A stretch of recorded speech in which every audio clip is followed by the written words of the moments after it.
what is the craziest thing you've ever seen when you popped in on the store? Oh my God. Yeah, I don't know if I'd want to say it. I've seen some fist fights and I've seen alligators in stores. I've seen, I wouldn't even tell you which store had the alligator because, you would know.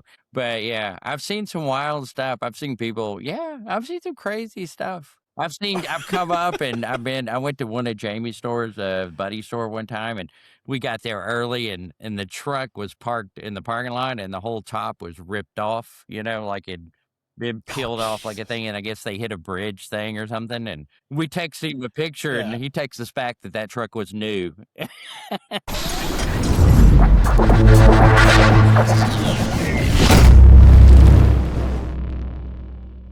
Hello and welcome to the RTO Show. I'm your host, Pete Shau, and today I am talking to an amazing guest. But first, let's handle some business. Guys, I want you to know, after doing some research, guys, I'm telling you right now, half of you that are listening have not subscribed to the RTO Show. You need to go on, you need to subscribe, hit that little bell, and make sure that you're being told, hey, we're on, we're live, and we have a new episode. You can do it on YouTube, and you can go on to anywhere where you listen. I know that my guest here lives on Apple Podcasts. You can do it on Spotify or any place else, iHeart. Do that so that I know, hey, you're listening. Not only that, if you want to go onto the podcast, www.thertoshowpodcast.com, buy some swag. Let me know that you're out there and support the show. My guest today, Mr. Kevin Silvers, with the history lineup. Truthfully, a history lineup that I didn't even know, because as I've gone through the history, as I've gone through, done some homework of my own, and then you helped me out there. Kevin, you've done quite a bit. And I mean, we're talking about from, let's start in the 90s all the way till now, before you got your break into rent to own, as you got your break into rent to own, and then where you are now. You have done some amazing things, sir. First off, tell me. I've done a few. How did you mess up on David Duvall? How did you mess up on that? That was a brain fart there. Yeah. I saw him hit a couple of balls and I thought, this guy will never make it. He really, he looked terrible. And I think at the time I picked Lynn Matisse, which had a great short game out of Florida. And I thought, man, I'll ride this guy to the Masters. And then God, he fell apart. And my buddy was on his bag when he won the British. Yeah, same guy that took the bag was with him at the British. Yeah. Right. Well, if you guys don't know, and what we're talking about is he was a caddy during the golf scene, and David Duvall ended up wearing 13 PGA tours, including the 2001 Open Championship. And, Kevin was just like, this ain't my guy. I don't see this guy happening. But, hey, I did get this, I got to caddy for a lot of great people. I was a good player back then, but I had a few injuries, so now I'm not that good a player. I'm actually getting old. Well, see, now I know why every time that they have those golf opens, every time that we have one of the things where they golf ahead of time, that's where Kevin's at. Because I'm always working. Don't ever let that fool you. I mean, people think I'm done. I think you can have fun and work too. I think there's a balance. If it's not fun, it should always be fun, actually. If there's anything that Anthony can tell you, we're always working. We might have fun doing it. Right. Those are just for everybody else to see their pictures. I'm just doing it, Well, listen, not only that, also for Palmer and Michael Jordan. Back in the day. Yeah, Michael Jordan had the biggest hands I've ever seen in my life. His grips were huge.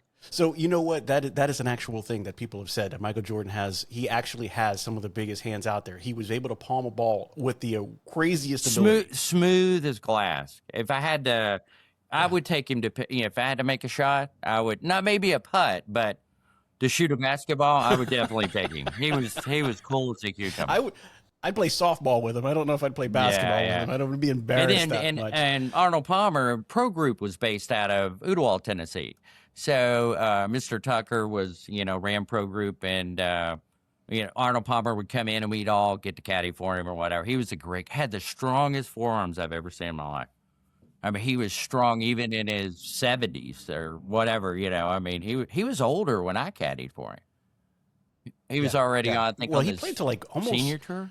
Yeah, I mean, he last game he played was in 2016. It could have been, Now, mind you, when we're talking about the Arnold Palmer with 62 PGA Tour wins and 7 major championships, shaking and rubbing elbows with Mr. Kevin Silvers over here before he decides to get into the business. Most gracious person I've ever met in my life. But actually, the guy that owned the course Mr. Lupton that was really how I got there. And I didn't realize it at the time that he owned like the largest Coca-Cola bottling company in the world. Sold it for like 1.4 billion. Actually, I was his caddy Oh, for a wow. year.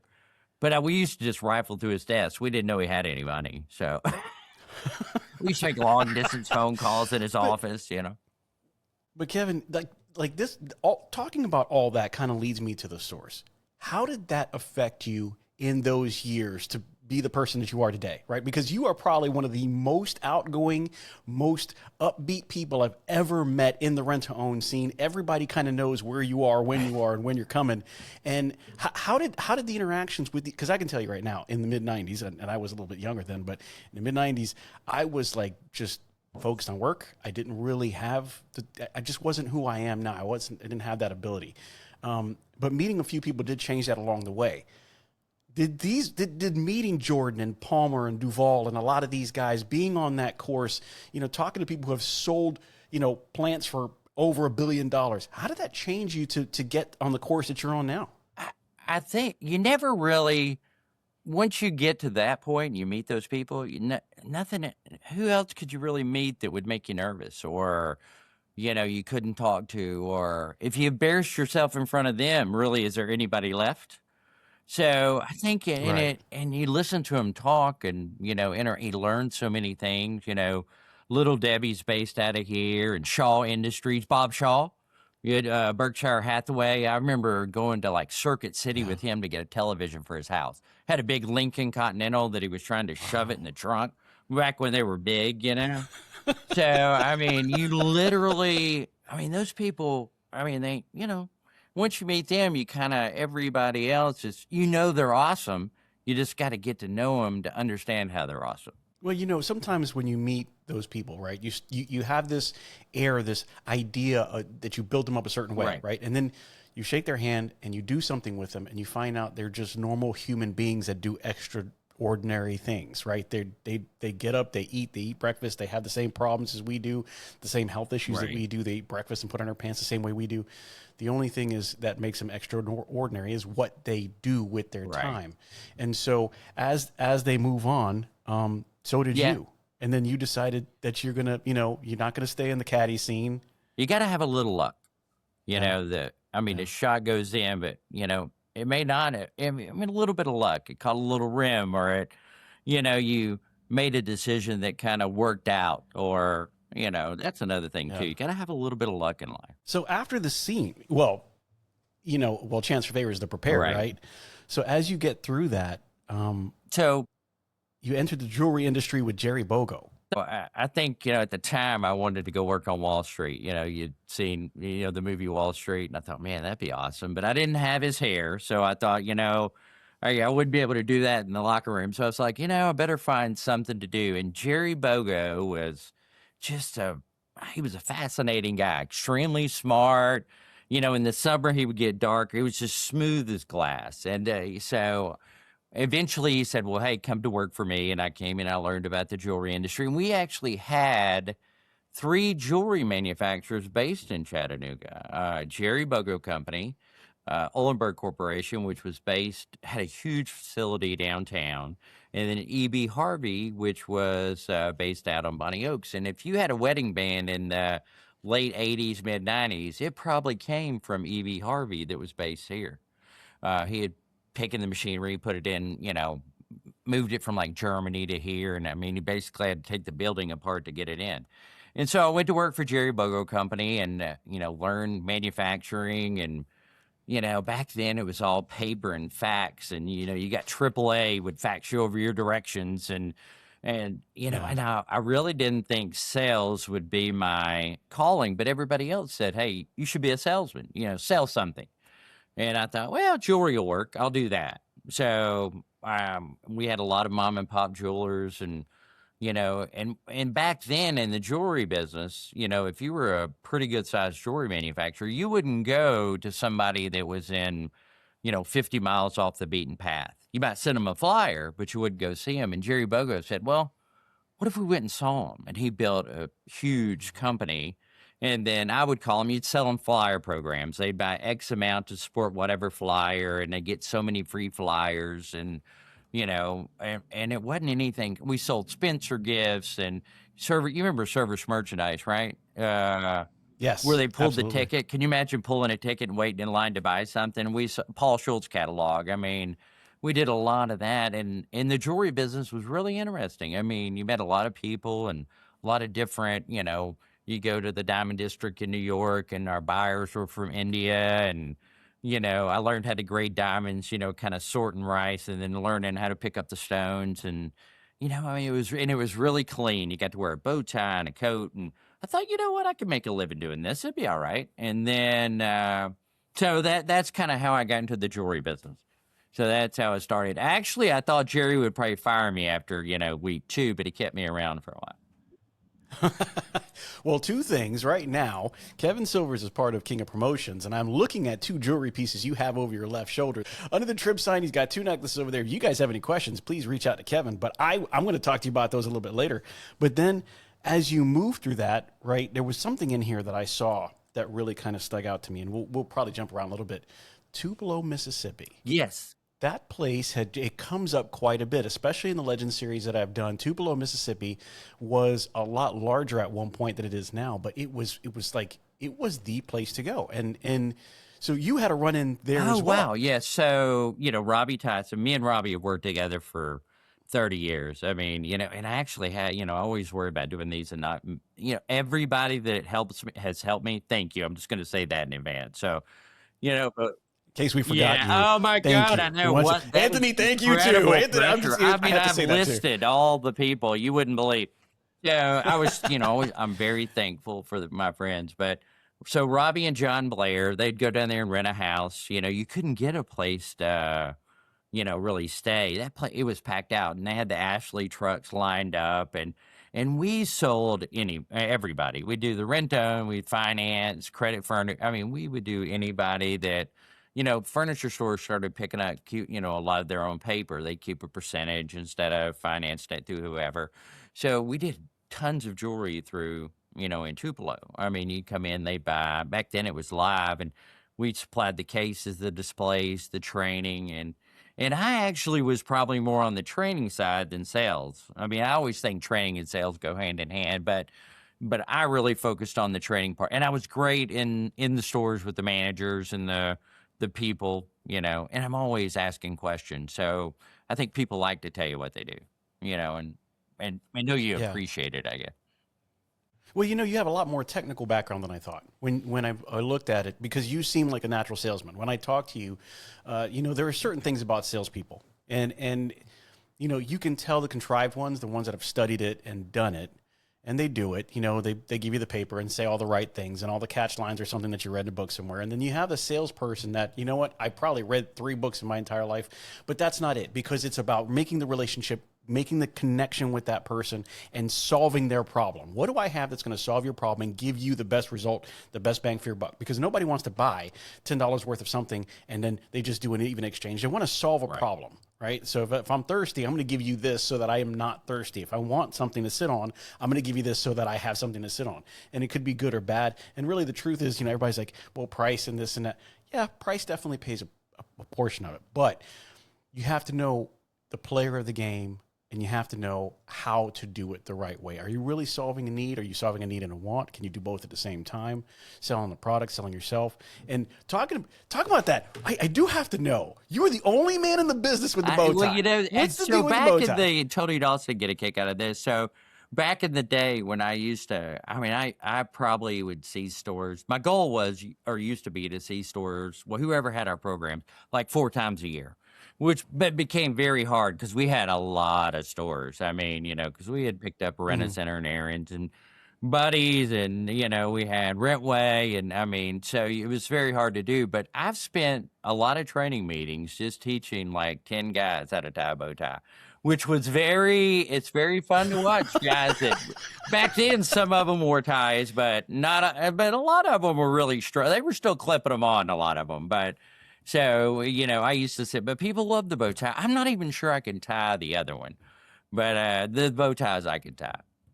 It kind of stresses people out when you come in because they either think you're buying the store, buying the company, or you're a lawyer. They can't decide which one to, which one. They start to worry a little bit. That's the secret sauce, Anthony. You don't know who I am. Hi, I'm Pete Shau. You may know me from the RTO Show Podcast, but today I'm doing something a little bit different. Apro and Wow Brands have launched a special project to bring the story of our industry to life like never before. They've asked me to sit down with some of the true legends of rent-to-own, capturing their stories, their impact, and their vision for the future. And now I get to share those conversations with you straight from the legends themselves.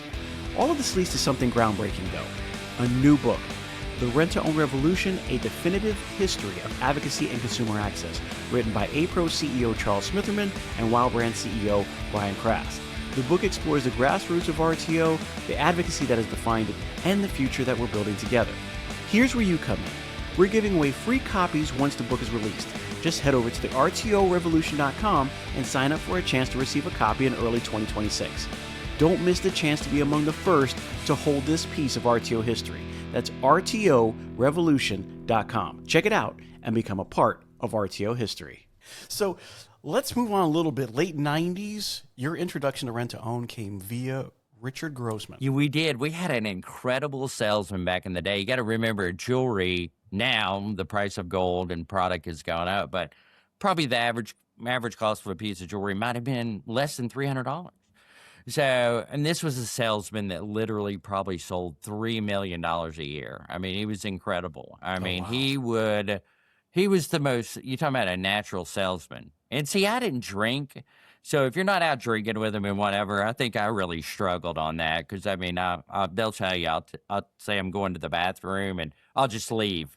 Because, I mean, when it becomes about 11 o'clock, I want to go to bed, So, and they'll usually make a joke about that. But anyway, so he was going through and he came across a store in, I think it was Birmingham, and it had rent-to-own on it. And he goes in, and I guess the guy gives him the spiel, and I think he sold him something. And then he calls me and Robbie and everybody to talk about it. And we're like, we've never heard of it. But it wasn't as far-fetched for us, because in the jewelry business, in the mom and pops always carried their own paper. You got the piece and you'd bring X amount in weekly or monthly based on whatever you did. If you were, grew something or fixed something or whatever. So that really didn't, and jewelry back then, you probably did get 4 turns. So it wasn't that big of a thing.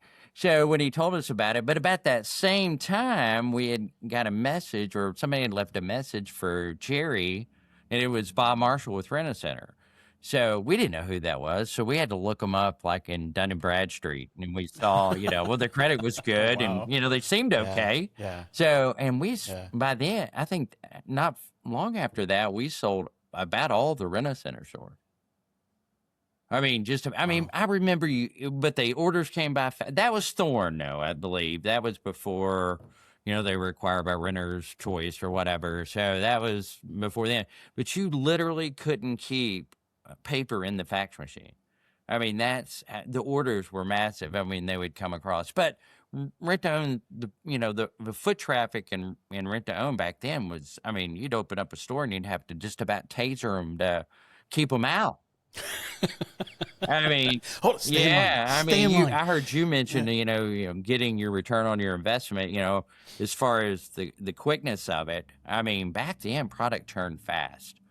You could rent yourself poor. I mean, if you weren't careful, you had to be there. Always tell people there's a way to rent and there's a way to rent profitably. And that's probably you can get go one way or the other, I mean. Well, and I think that's what's so beneficial to some of the things that we have as far as the people that are in groups, right? So if you're in the Trib group and a meeting of the minds, or you go to the RTO worlds, or you go to some of the RDAs and say, okay, guys, I've never done this before. I have a little bit in my pocket. I want to open this business, but how do I open it smart? How do I make the right decisions? And, you have the Windsors and you have the Tissot's and you have, the Ferrymans to say, slow down a little bit.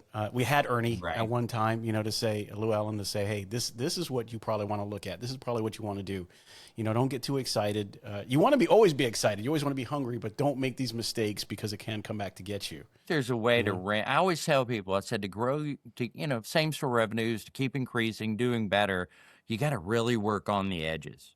You got your core products like your furniture that are, profitable, appliances, electronics, but you better have, your club programs, jewelry, cell phones, all the speakers. I mean, there's a lot of things that make up that pie, from year to year. If you want to do better, I mean, it's really hard. I mean, and cost of product has changed so much. I mean, we've been lucky. Me and Robbie are pretty good at moving things and creating and whatever. And we haven't been as affected as much as everybody else, probably by the tariffs and whatever. And we do a lot of manufacturing here. So, but it's hard. I mean, rent to own is a business, the franchise sometimes throws me a little bit because if you're going to buy the franchise, if you're going to do it every day, I think it's the best thing in the world. But rent to own's never going to run itself. It's a day in, day out type of business. I mean, I think that's why I like it because I think I'm a little bit of a workaholic. So it's fun to, and I'm a talker. So, a little Kathy chatterbox, but I like to talk. I mean, you like to see people, and I love to learn. Me and Tissa have become probably one of the best friends I've ever had, but he literally has taught me. I talk to him, probably not every day, but every other day, and he literally teaches me something every day. I mean, which is, everybody asks me what his quality or what he re-energizes you every day. I can be having the worst day in the world. Talk to him, I feel like I've just climbed Everest. I mean, and the building could be falling apart. So I think it's just, that's the key, I think, to being successful in our industry. You've got to re-energize your people and yourself every day. When you say re-energize, does that include reinvent? Well, yeah, I think you always reinvent yourself. Every morning you wake up, you're a little different. I mean, I'm different than I was yesterday. Hopefully I'm a little smarter. I'm definitely a little more bald and a little heavier, but yeah, I hope you reinvent yourself every day. Mistakes are a good thing. One of our legends said he reinvented himself every 5 years to make sure that he wasn't staying behind the times and that he really was able to kind of see what was coming, change with it, and find the progressive way to be like, okay, how do I make this work for me? It was every 5 years. So I love seeing that. So I see in the late 90s, and you mentioned this, right? There was Rack. You had built relationships with Buddies, Best Way, Countryside, Showplace. First off, this was Rack Thorn, right? When you talk about Rack, this was before the changeover. When they were British, whatever it was. I mean, yeah. That was back then. Yeah. And then I think Tally, Renter Stores came in and bought them. And, Tally was not a jewelry guy. So, but didn't mean we didn't pitch him, but I mean, he definitely had different philosophies about rent to own and did, opened a lot of stores and, it's weird. I always tell people, I said, you look at jewelry and people always think this, that, or the other. But, I think it's just, you have to just keep evolving, and I think he kind of went a little backwards to go forwards. And, so we did do Thorn and then we didn't do Renter's Choice. Yeah. So that was it. Yeah.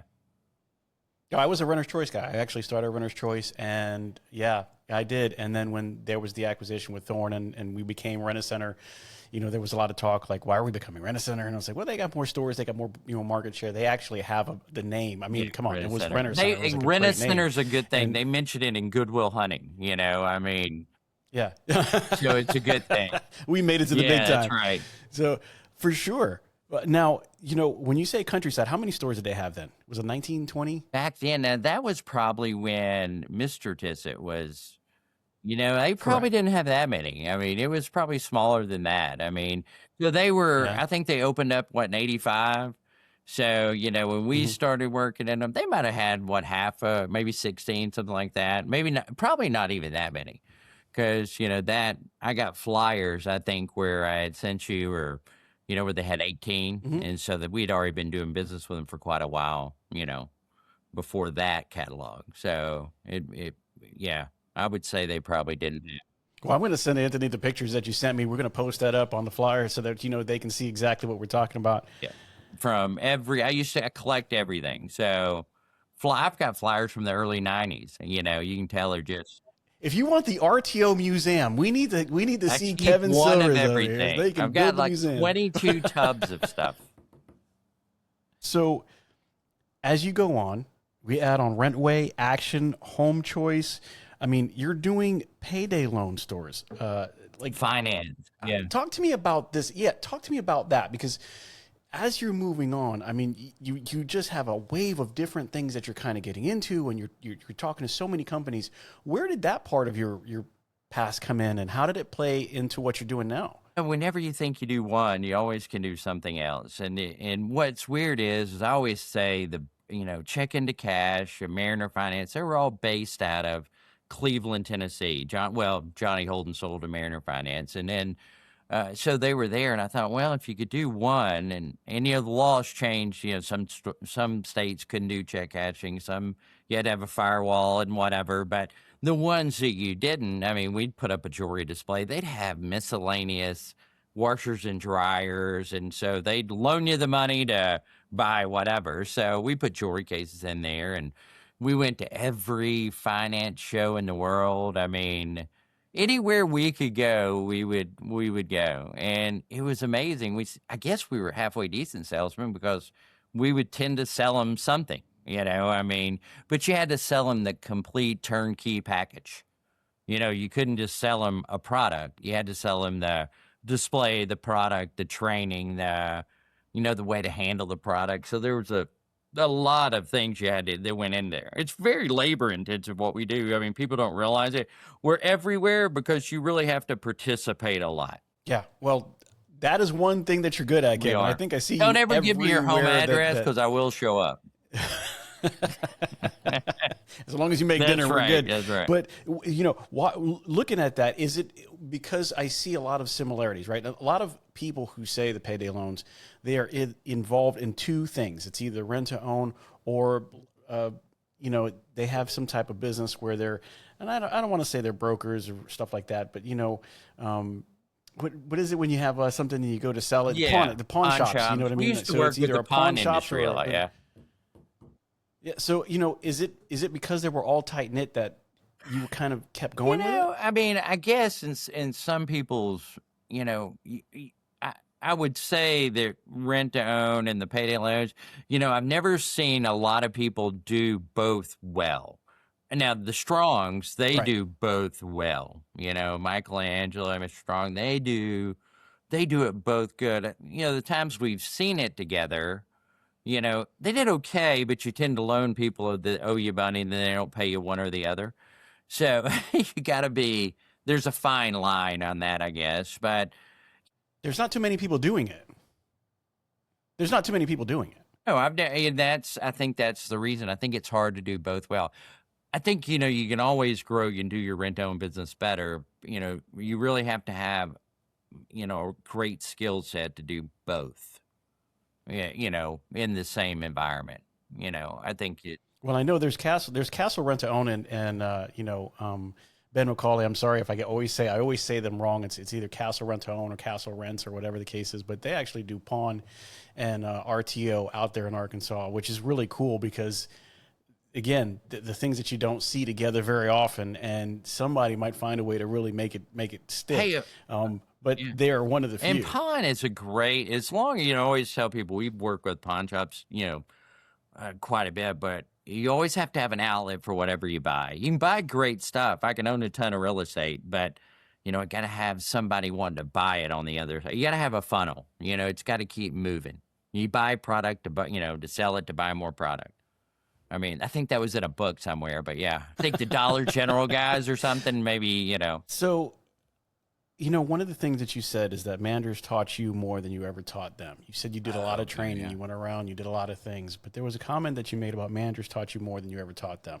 What did some of the GMs or management or RMs or owners, what did they teach you that you've taken along with you through the years to be where you are today? It's amazing. I always tell people, rent to own, being a regional is, I could be a divisional or a manager. But if I was a regional, I mean, because you're part, psychologist and, friend and helper and teacher. I mean, Yes. God, if anybody ever writes a book that has, some kind of balance in it, you could sell 1 million copies of that. But they taught me how to interact with people, and a lot of the people that a lot of our customers have had hard lives. I mean, Yeah. it's not that they just need an environment to get great stuff, which, we created for them. And the managers, I mean, the way they work with them, and they did marketing and service, sales, they manage people. I mean, they fixed trucks. I mean, it was amazing all they did, and Yeah. just watching them. Whenever I get frustrated and I think my day is full, I just go back and talk to a guy managing $1 million store. That guy's day is full. Probably 1.5 million now, Yes. but yeah, I mean, that day is It is right. It that is. day is Yeah. full. Yeah. I remember, it's funny you say that, because I forgot who I was talking to, and we like the day of the $1 million store, which it used to be like that was a showcase store. Okay, if you had $1 million, now it's like, well, no, now it's like $1.5 million for like $2 million store. Oh, yeah. It's knocking on And 2 million nowadays. that I learned a lot from, because back in the day you'd have, and I'm lucky enough to know people that I've seen people that they weren't even $1 million store, and they went to $1 million, $1.5 million, 2, and they've progressed. Which that in and of itself, to manage, most people will get to it. Back in the day, would get to $1 million, and they would it would just blow up, and they'd go back down, or they'd keep going, or they'd promote them to a regional, and then they'd have to let them go in a month, because they, that was what I learned the most is sometimes, there are people that they want to be a delivery driver, and to have great delivery drivers. Oh my God, if I was a manager, I'd hire my delivery drivers first. That's the people that. Well, there's that point too, because there's that point of, when do I stop becoming an employee and I become a leader?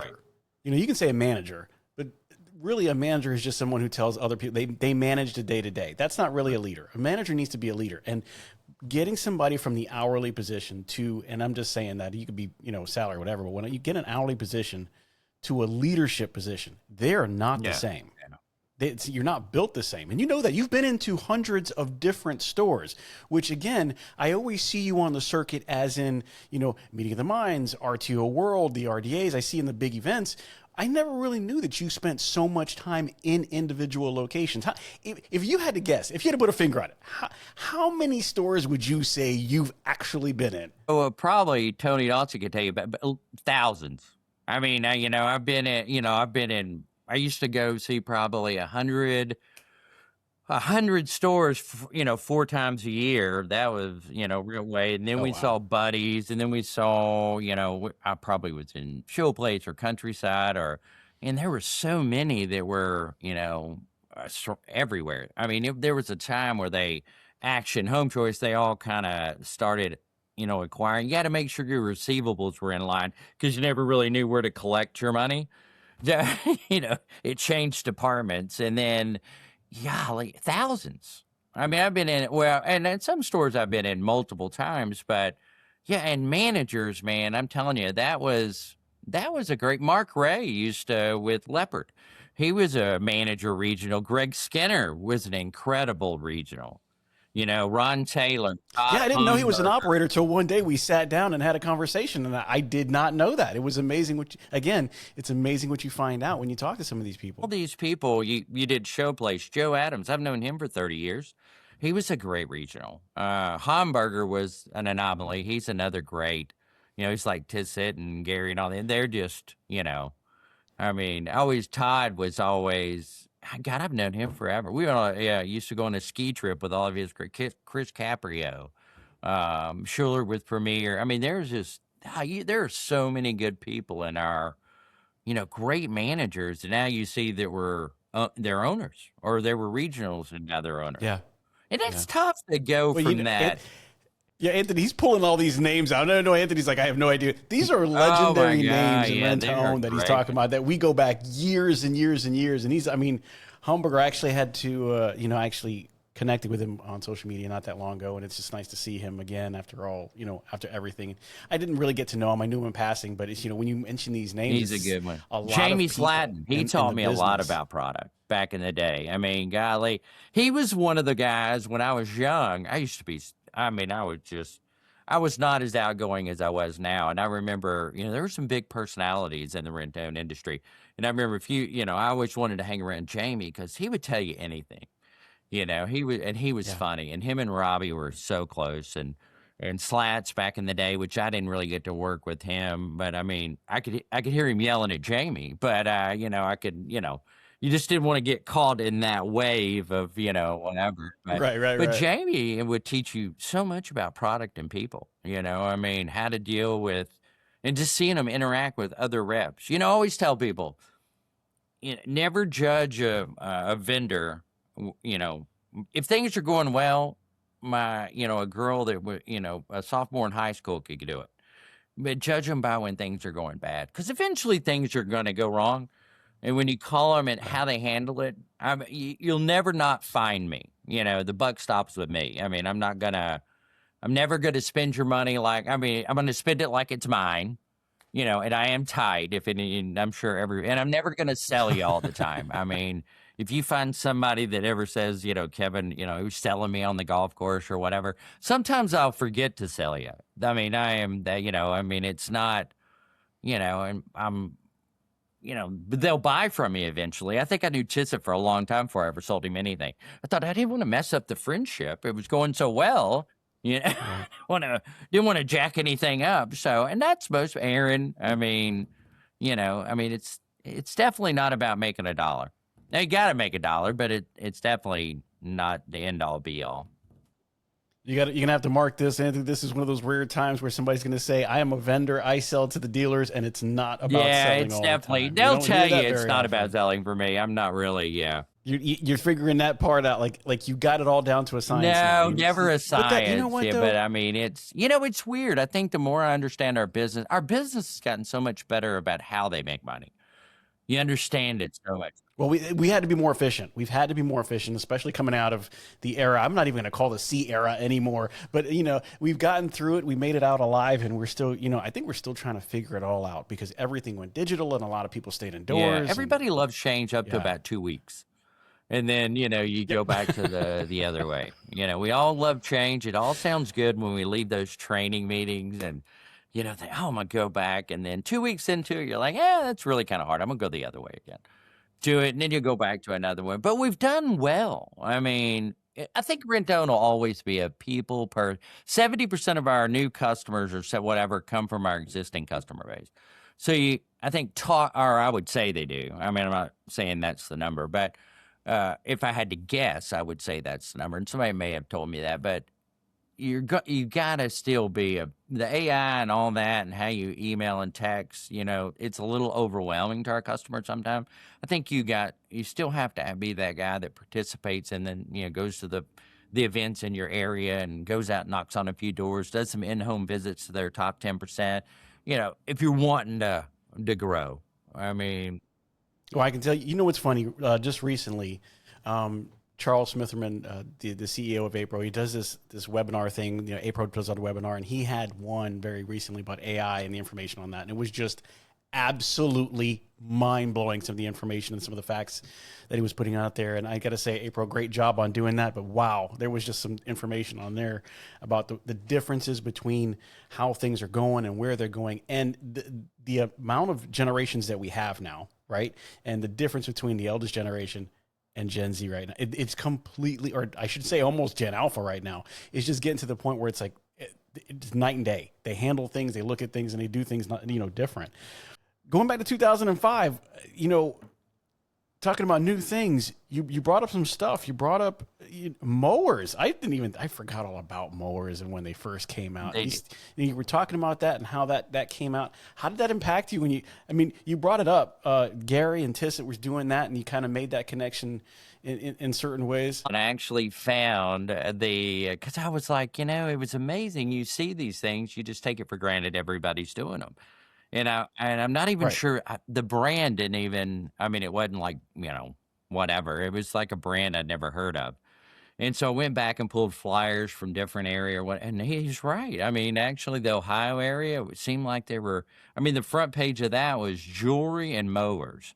So they were so far ahead of the other groups. And Yeah, I mean, they were, but Gary's super smart. I know Mr. Tissett was like I always called him Mr. Tissett, but like Mr. Carrico, I always call him Mr. You just feel, I mean, they deserve it, So that's Yeah. another one that I learned a lot from the show, but, they were so far ahead. It's really, they were willing to take the chance, I mean, our customers, customers want to pay. I mean, we couldn't stay in business if they didn't. I mean, now there might be some Right. that gets. I always tell people if you've got a credit problem in the store, it already was there. It's not because somebody quit paying or whatever. They didn't collect their five and do their calls and verify the address. If you do all that stuff, I mean, I could probably collect on them. I mean, usually we cause the credit issues. We make a good customer Right. bad, Right.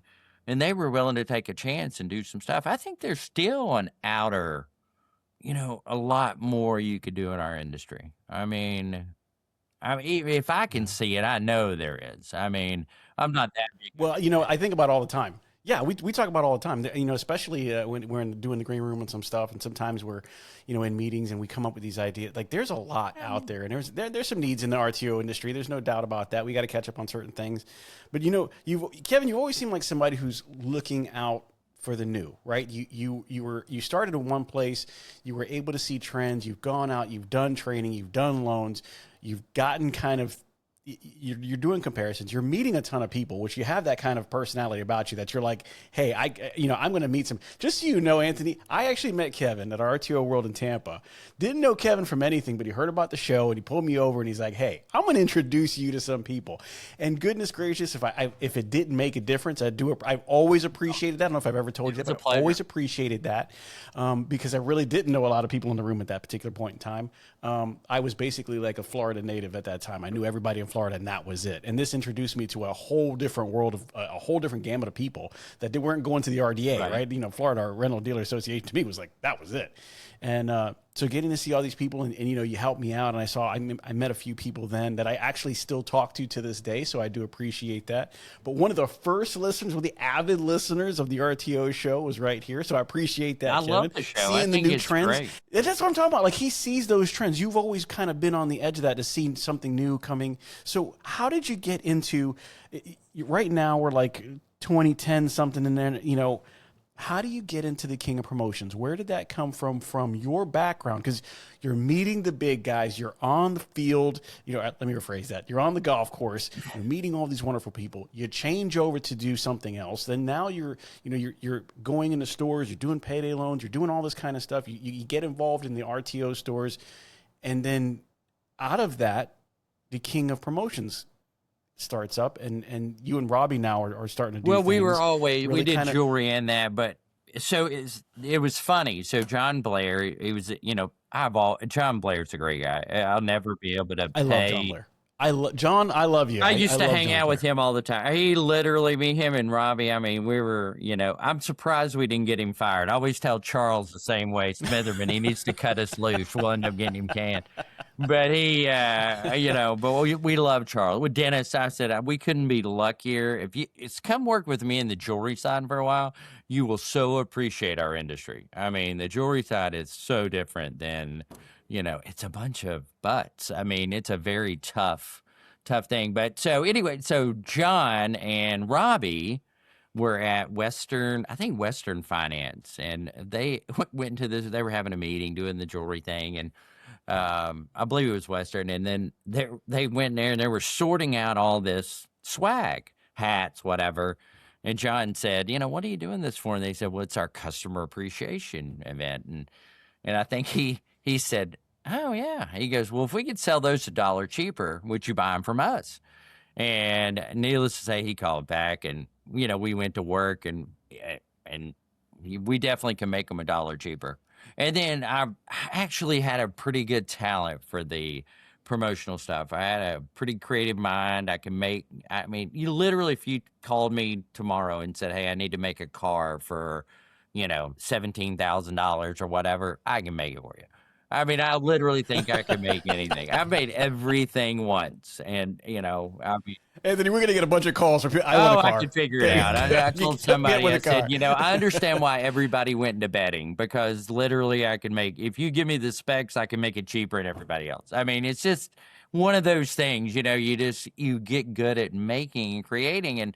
With the promotional stuff, I think the one thing that I saw was that people bought a lot of stuff, but sometimes maybe it didn't have an exact purpose. It came in and maybe it said, or you just gave it out and whatever. So I created a lot of organization type to it.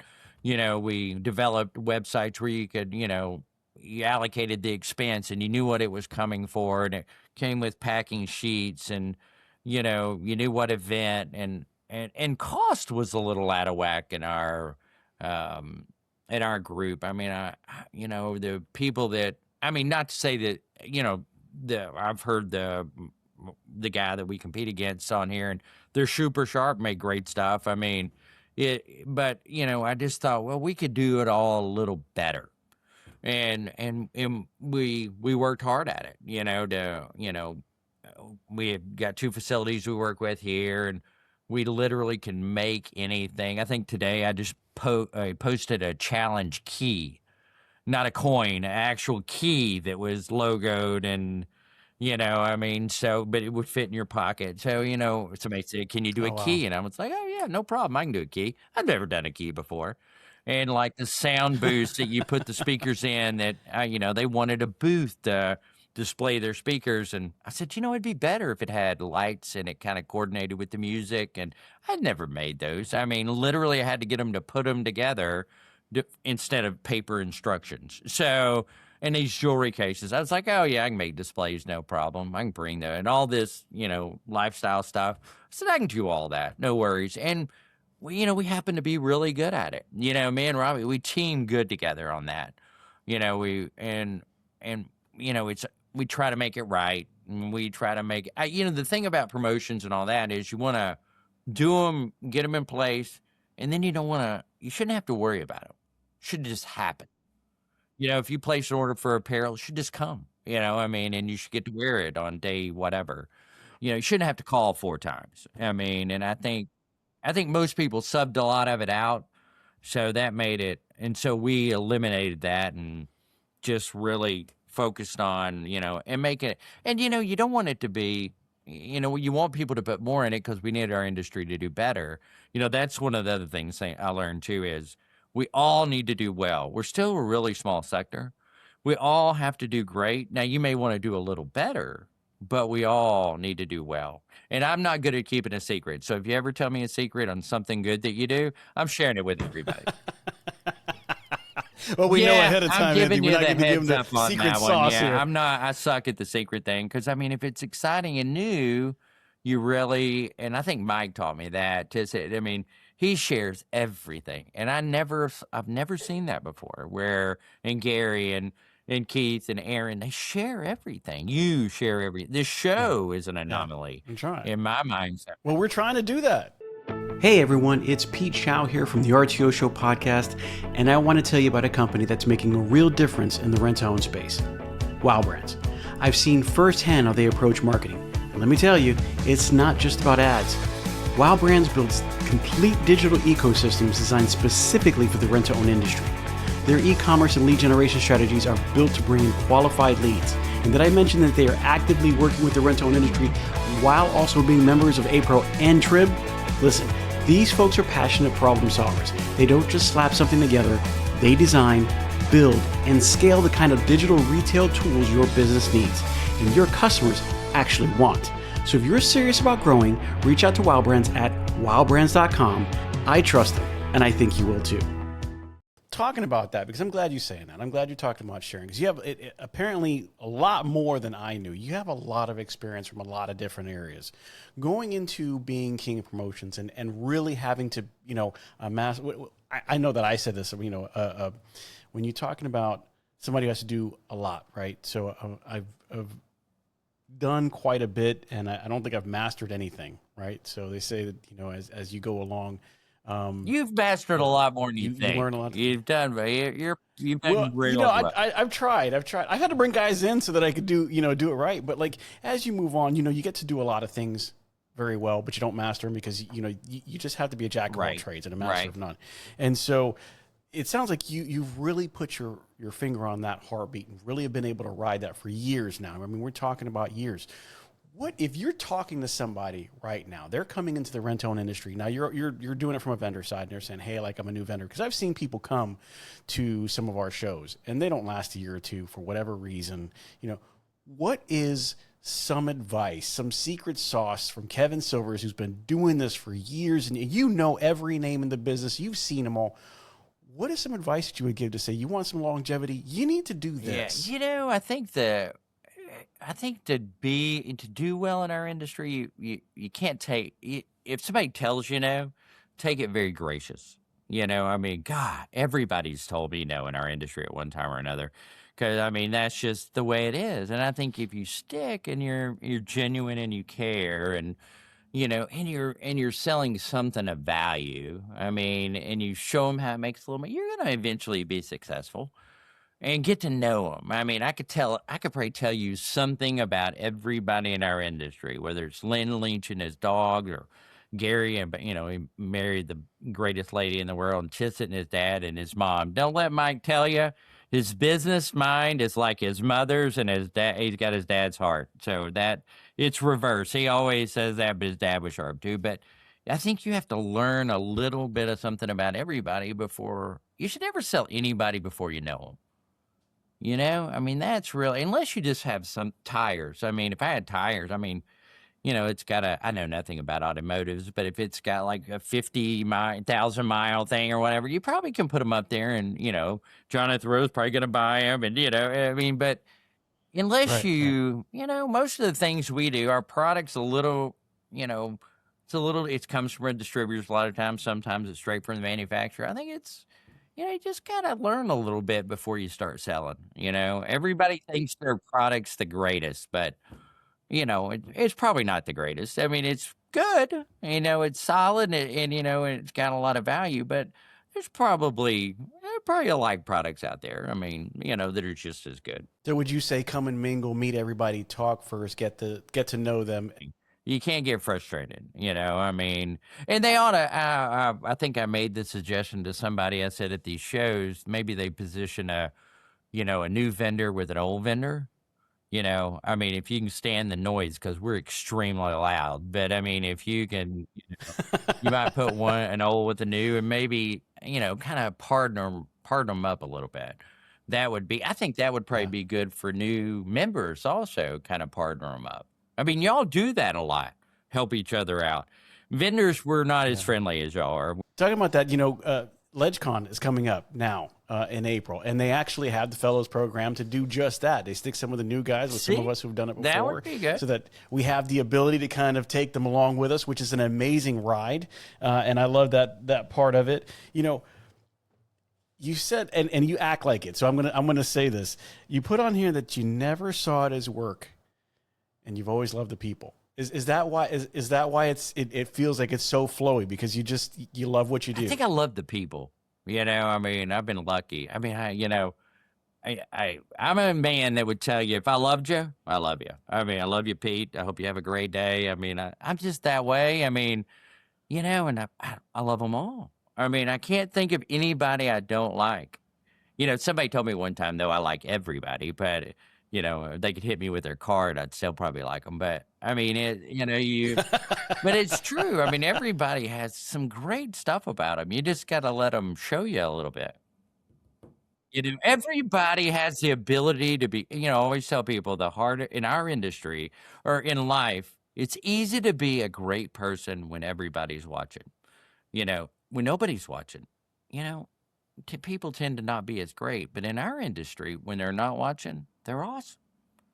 And I mean, if I told you all the great things these people did, first of all, they'd never be my friends again, and they probably never tell me, but they do some incredible stuff. I mean, and help so many people. Well, you know who's really good at doing things outside and in the community? John Cleek and the Cleeks do an amazing job in their community. And I'm not going to take it away from anybody else. I'm not saying They're that awesome. nobody else does it, but they are always doing something for their community. They always have an event, and John is never shy of calling people. Hey, you need to support this. Come on down. Come see what we do for our community. Does an amazing job of that. So John Cleek Jr., we do appreciate that. I know that the Cleeks are always doing something about that. Talking about recognition, 2019 Trip Vendor of the Year, 2020 John Blair Hall of Honor, and then the first recipient of the Countryside Vendor of the Year in 2020 for Countryside Rent-Own.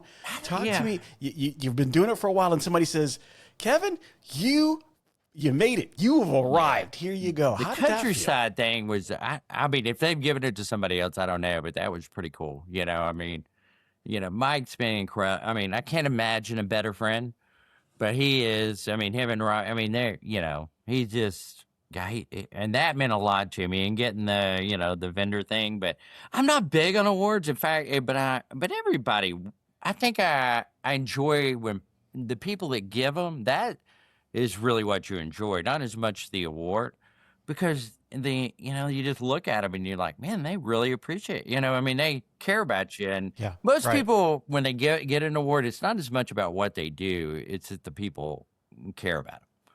And they appreciate it, you know. I mean, because most of those vendors that win, I'm sure in 2019, I jacked up a lot. It was 2020, I did too. So, but I would say on the whole, sometimes it's more about the effort than it is what you accomplish. Which is... Well, I think it's definitely a team. I love being involved in a team. I love being involved in people and everybody coming up together. That's always been my thing. I'm the same way. I don't really care about the award. I care about everybody being better. I care about the industry being better. I care about if anybody gets one thing out of any one of these shows that makes them better, I'm happy with that. Talking about some of the Legends series, if Mike Tissett was on the show very recently talking about his father, and there was a couple moments he got a little choked up because he really cares about his father, and there's a lot of love in there, a lot like that. John Cleek Jr. was doing the same thing. We're going to have some more of the Legends come out before it's all over with, before LegCon, and if you guys want something good to listen to, you got to listen to that. But you mentioned Mike a lot. Mike actually did a lot for the show as well. He was one of the people that actually first came on and did one of the first interviews that really went out there and kind of got a lot of people involved, just like yourself coming out and saying, hey, let me introduce you to some people. So I really appreciate that from you and from Mike. Going into the last leg of this, there was a couple of things that I put on here. I'm just telling you now, I'm going to put you in the hot seat and ask you some questions. Are you good? You can ask me anything. And they're not that crazy. Yeah. I want to ask you, like I said, I don't have the ability to lie anyway, so I'm good. All right. So most famous golfer that you ever met and liked? Oh, Jack Nicklaus. Jack Nicklaus. Yeah, really? I met him at the honors course when Gary Nicklaus was playing, I think, in the Southern Amateur. Jack Nicklaus is the most gracious human being. Jack Nicklaus was the only athlete to ever dot the I in the Ohio State marching band. Okay. When they march out and they dot the I, I think he's the only athlete that's ever done it. That's awesome. Okay. Question off the same. What is the most famous golfer that you ever met and disliked? Oh, Charles Howe III. I think it was Charles Howe, the little skinny one. He was not very nice. I don't know. Now you're going to make me look him up. Yeah. He's a good player. Still, I think he plays on the senior tour now. But yeah, I think it's Charles Howe III. Yeah, he was not nice. He was not nice. Yeah. Daly was great, but he was always drinking then. So you've been to a lot of stores. You've shown up. You've seen things. What is the craziest thing you've ever seen when you popped in on the store? Oh my God. Yeah, I don't know if I'd want to say it. I've seen some fist fights and. I've seen some wild stuff. Yeah. No, I've seen some crazy stuff. I've seen alligators in stores. Yeah. Oh, wow. I've seen, I wouldn't even tell you which store had the alligator because, you would know.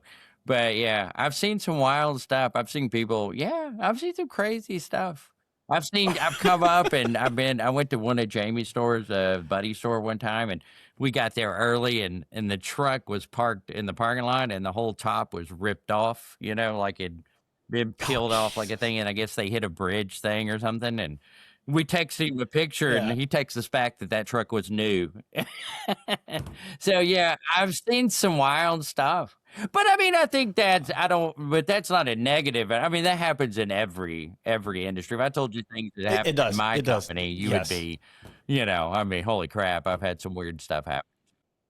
I like it now though, because they have the camera and they always say, I don't think we can make it. And then they still hit I mean, you think you would stop when they say, I don't think we can make it.